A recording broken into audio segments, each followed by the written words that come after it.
சென்னை அடுத்த கிளாம்பாக்கத்திலிருந்து தோழி வீட்டுக்கு செல்ல இரவில் காத்திருந்த மேற்கு வங்கத்தைச் சேர்ந்த 10 பருவ சிறுமியை வலுக்கட்டாயமாக ஆட்டோவில் கடத்தி 3 பேர் பாலியல் அத்துமீறலில் ஈடுபட்ட சம்பவம் பரபரப்பை ஏற்படுத்தியது.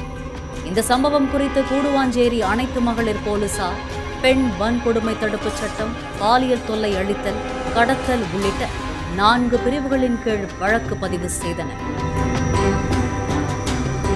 3 தனிப்படைகள் அமைத்து கடத்தலில் ஈடுபட்ட ஆட்டோ ஓட்டுநர் உள்ளிட்ட 3 நபர்களை தீவிரமாக தேடி வந்தனர்.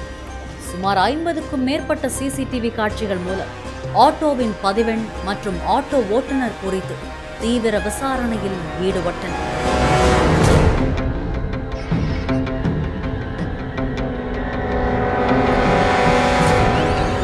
குறிப்பாக ஆட்டோ மறைமலை நகரை தாண்டி திண்டிவனம் நோக்கி சென்றதா என சுங்கச்சாவடிகளில் உள்ள சிசிடிவி காட்சிகளை ஆய்வு செய்துள்ளனர்.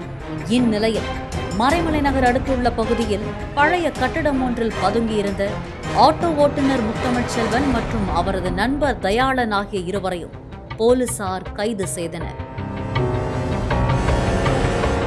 மேலும் 3 பிடித்தும் விசாரணை மேற்கொண்டு வருகின்றனர். கைது செய்யப்பட்ட முத்தமிழ்ச்செல்வன் பெரம்பலூர் மாவட்டத்தை பூர்வீகமாக கொண்டவர் என்பதும் தயாளன் ராயப்பேட்டை பகுதியைச் சேர்ந்தவர் என்பதும் போலீசார் விசாரணையில் தெரிய வந்துள்ளது. தயாளன் மீது 10க்கும் மேற்பட்ட வழக்குகள் உள்ள நிலையில் அவர் சி பிரிவு சரித்திர பதிவேடு குற்றவாளி என்பதும் கண்டுபிடிக்கப்பட்டது.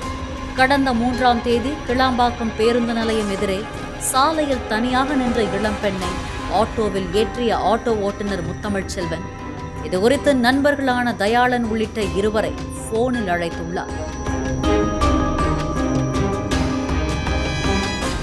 பின்பு பெருங்களத்தூரை ஆட்டோ கடந்ததும் ஆட்டோவில் ஏறிய 2 இணைந்து ஆட்டோ ஓட்டுநரும் கத்தியை காட்டி மிரட்டி இளம்பெண்ணை பாலியல் தொல்லை அளித்தது கண்டுபிடிக்கப்பட்டது.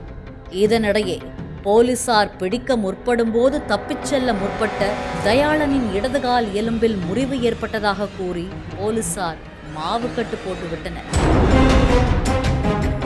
கைது செய்யப்பட்ட 2 இந்த சம்பவம் போல வேறு பெண்களிடம் அத்துமீறலில் ஈடுபட்டுள்ளனரா என்பது குறித்து தீவிர விசாரணை மேற்கொண்டு வருகின்றனர்.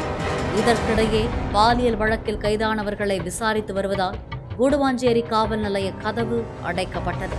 புகார் கொடுக்க வந்து காத்திருந்தவர்களிடம் கையை மட்டும் நீட்டி புகாரை பெற்றுக்கொண்டு போலீசார் அனுப்பி வைத்தனர். கடத்தி அத்துமீறலில் ஈடுபட்ட 1 மாவுக்கட்டு போடப்பட்டுள்ள நிலையில் மீதமுள்ள 2 காத்திருக்கும் ட்விஸ்ட் குறித்து எதிர்பார்ப்பு ஏற்பட்டுள்ளது.